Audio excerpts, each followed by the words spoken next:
If I could give one piece of advice to a young mom, that's what it would be. And this is why.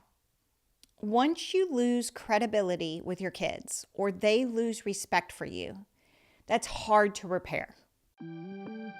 Welcome to the nextTalk podcast. We are a nonprofit passionate about keeping kids safe online. We're learning together how to navigate tech, culture, and faith with our kids. Today on the podcast, I want to share with you a question that I recently got asked. It was so good and it made me kind of pause and think about how I was going to respond to it. We've been doing this new thing over on our Instagram stories where we promote a time. We'll tell you a day ahead of time, hey, tomorrow I'm going to be on stories from this time. You know, it's normally about an hour and you can ask me anything. And it's been awesome to interact with all of the new people who are finding nextTalk. And I have just loved the questions. So it may be a regular thing that we do. I'm kind of polling people right now to see if they like it or not. Maybe I'm the only one that likes it. I'm not quite sure. But anyway, here's a question I got that made me pause. She says, what's one piece of advice you'd give a mom with littles? Okay, the ages of her kids are 6, 4.5, and 2.5 months. So a baby, guys. And the oldest is probably school-aged. So probably kindergarten, first grade, somewhere around there. 3 things actually came to mind, but she asked me for one piece of advice, and I wanted to kind of stay true to her question and not just like give so much information. But here's what I said. If I had to pick one, follow through with what you say. You are setting the foundation now for how your kids view you. You want your words to matter. So if you threaten to take away a toy, if your kid does that again, and your kid actually does that again, you have to take away the toy. If you promise ice cream, get ice cream. Don't say it unless you really mean it and will follow through. If I could give one piece of advice to a young mom, that's what it would be. And this is why. Once you lose credibility with your kids or they lose respect for you, that's hard to repair. Obviously, God can do a miracle. He can repair any relationship, but it's really hard to recover from that. It's extremely important for you to follow through with what you say. Years ago, I will never forget this story. It was me and a bunch of my young mom friends, and our kids were little. They were toddlers running around, and we had just finished our MOPS meeting. Now, for those of you who don't know what that means, that was a Mothers of Preschoolers group that a lot of churches would host. MOPS is now rebranded, and they're called MomCo.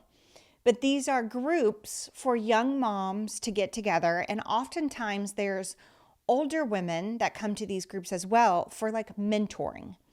And that was huge in my life. It was such a blessing in my life when my kids were little. What was interesting is we would finish our group and then we had a core group of leaders we would clean up and stuff. So our kids would be running around. And one day we had all decided we were going to go to McDonald's afterwards. We were going to let the kids play. And I was very excited about this because I could actually spend some time with my leader mom friends. Well, one of the boys kept doing something. I don't even remember what it was.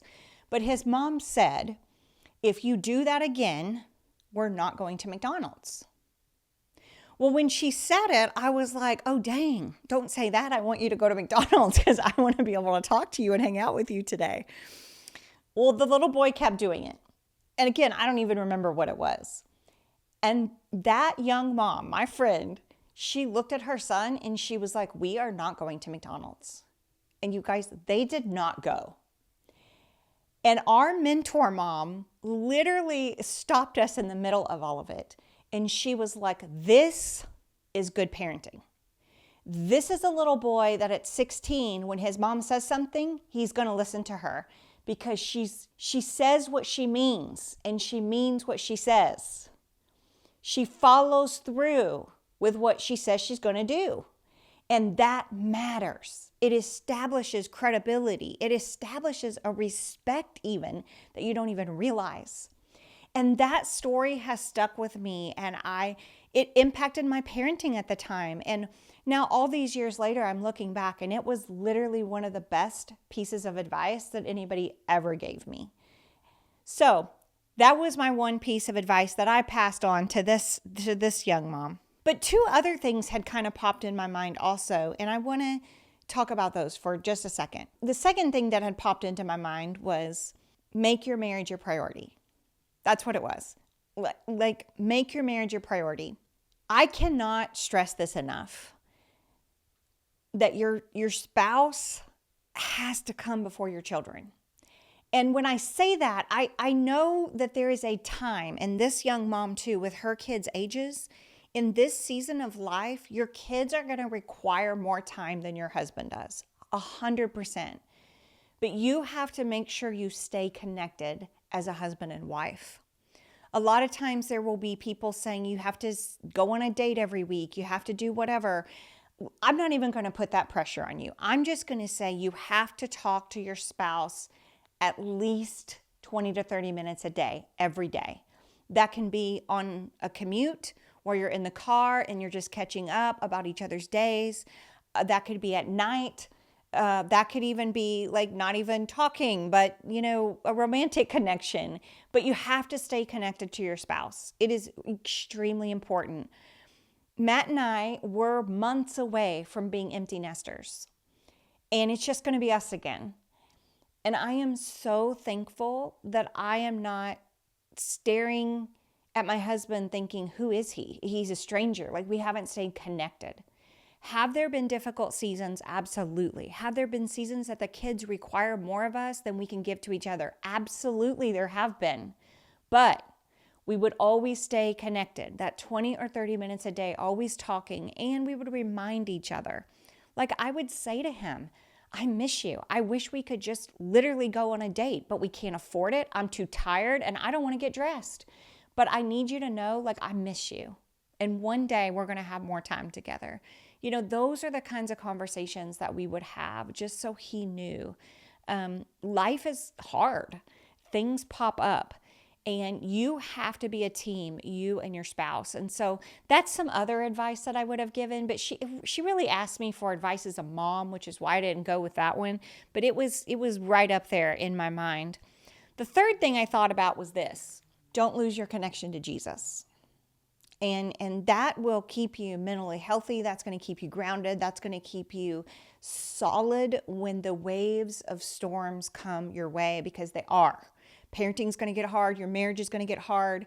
And really, this is, again, I didn't say this because she was asking as a mom, kind of like mom advice with your kids. So that's why I went with the piece of advice that I could. But this really stuck in my mind as something that is so important. Don't lose your way. Don't lose your way with Jesus, your foundation. You have to be content with just you and Jesus. You have to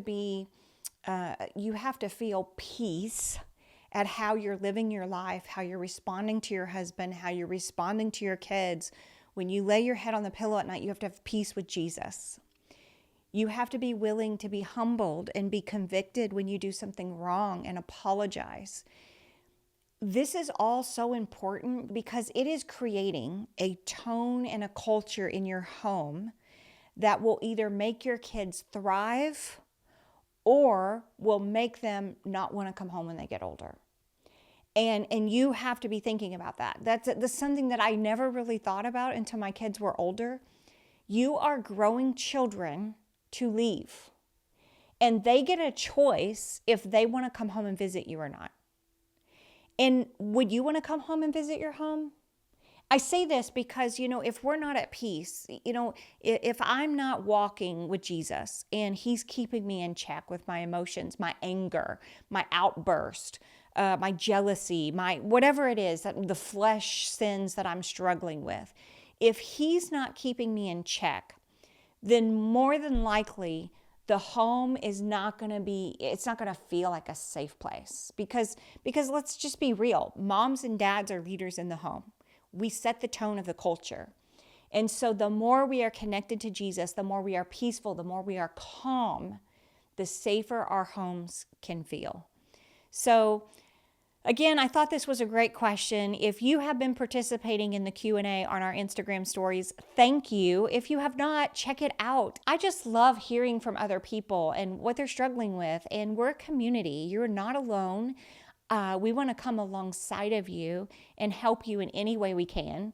What I also want to say about those Q&As, like they're questions for me, yes, but you could chime in. You could chime in and say, hey, this is what I do in this situation or whatever, and we can share information with each other. That's what a community is about. We're learning together. So join us on those Q&As. Keep sending them to me. And when one pops out like this one was a really good question.